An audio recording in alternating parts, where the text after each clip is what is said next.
各位朋友，各位伙伴，我是头发啊。区块链14次加以隔离谈啊，我们继续进行。上一节我们谈到啊，真正的区块链新经济是吧？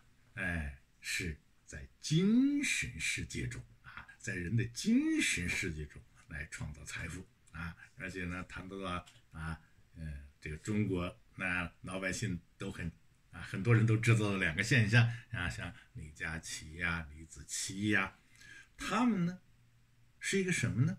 是一个个人 IP。什么是个人 IP 呢？就是说一个个人的品牌。那我们也知道，我们以前都只看到是吧？有商品的品牌最早我们看啊，不管是肯德基也好，麦当劳也好啊，可口可乐也好，这些都是商品的品牌。那商品我们都知道它是物质商品嘛那现在物质商品时代开始怎么逐渐的向个人品牌时代过渡了，对不对？我们看到过这种现象。最典型的吧，你比方说苹果它是很早的一个这个商品品牌，但是最后呢，到乔布斯手上的时候，我们发现，乔布斯的个人品牌赋予了这个商品品牌好像更大的价值一样。你看最后乔布斯是吧？他只开他的新产品发布会他都不做广告。你没看到苹果做过广告的，不像原来我们全部要靠外面去做广告。当乔布斯的个人 IP 开始起来了之后，苹果的这个商品品牌反而这是吧往后退了一步。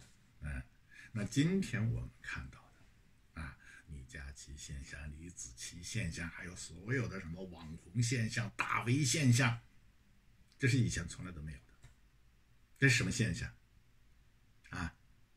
人的现象是什么现象？精神现象，对不对？我们必须承认今天的人不一定要去打造物质商品。他利用自己的个人品牌，用自己的精神世界创造的个人 IP， 他就能创造财富了。这是我们这个时代最大的变化。而且这种变化越来越明显，是吧？你们会看到不管他是做直播的，还是什么去播一个游戏他都能够在线上就挣到钱了，不要去从事物质生产不要去从事实体经济他都能挣到钱。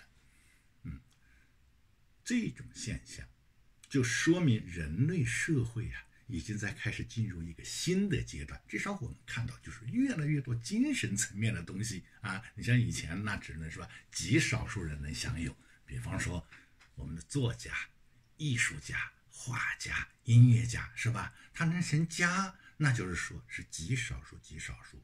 最后呢，我们看到什么微博大 V 这些人又多了一点。今天呢随便一个人可以说你都能去直播只要是你机会把握的好，是吧？那没准你也能成网红就是说以前精神世界中也可以创造财富，但是那是作家、艺术家、音乐家这些顶尖的这样的一些文化人，他才有可能。今天越来越普及了，但是这还仅仅是一个现象只是一个现象说明了这个时代在朝这个方向发展就是说现在人人都能做网红，但是你去做了试试看你要就是成为一个网红，其实你发现还是千难万难的那区块链给我们带来了一个什么样的机会？也就是说，区块链它能够通过对你的精神财富或者叫做精神资源进行量化和确权，让我们每一个人的精神资源都能变成财富啊。这里面当然呢，最典型的来说啊，就是说啊，比方说就是比特币啊，因为我这只是举个例子，后面我要说明比特币啊和我们所说的啊区块链新财富，就是真正的区块链财富啊，它的区别在哪里啊？那我现在只是举这个例子说明一下，大家就意识得到，就是在区块链时代，它这个财富啊，它这个价值它是怎么出来的啊？你像比特币，大家都知道，它就是一串数字，一串加密数字啊。它没有其他任何别的元素。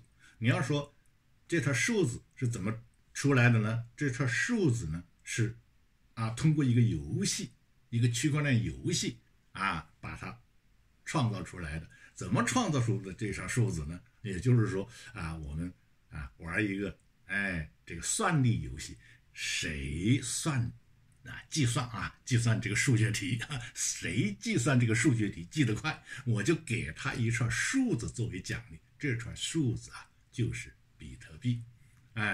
那我们都知道，今天我们就是挖矿挖比特币是什么意思呢？就是说我的这矿机我的算这个数字我算的最快那么这一次就奖励给我一串数字。那你看看这一串数字，它跟我们现实的任何资源没有关系它怎么能值钱呢？是因为我们人大脑中思想中产生了一个共识。怎么一个共识呢？就是说你看我们来玩一个游戏，就是说的游戏里面谁赢了，这个财富就给谁。那为什么这个财富它有价值呢？是因为我们都觉得它有价值就有价值这个好像说的有点绕口令一样，但事实上它就是这么一个道理。比方说黄金，我们大家都说它有价值，它才有价值。黄金，如果说我们这个世界上的人都认为它没价值呢，它真的没有价值。黄金的价值也是共识达成的。钻石那大家也可能了解钻石历史的人就更清楚了那是钻石，有人就说它就是21世纪一个最大骗局，因为它没有价值但是它的价值哪的？共识来的。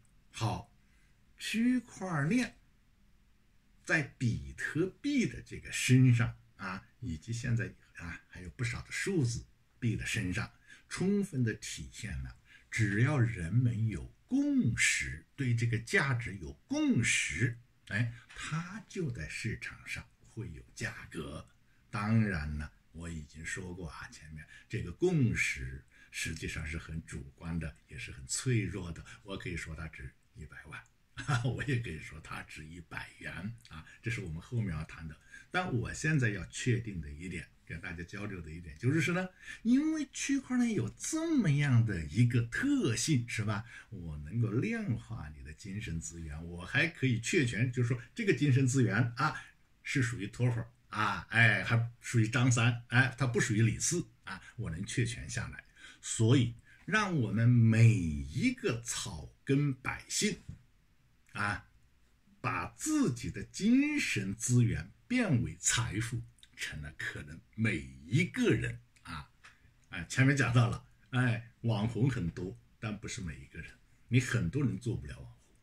可是在区块链里边在区块链新经济里边我能给你每一个人的精神资源来进行量化和确权，让它直接变成数字财富怎么能变成数字财富？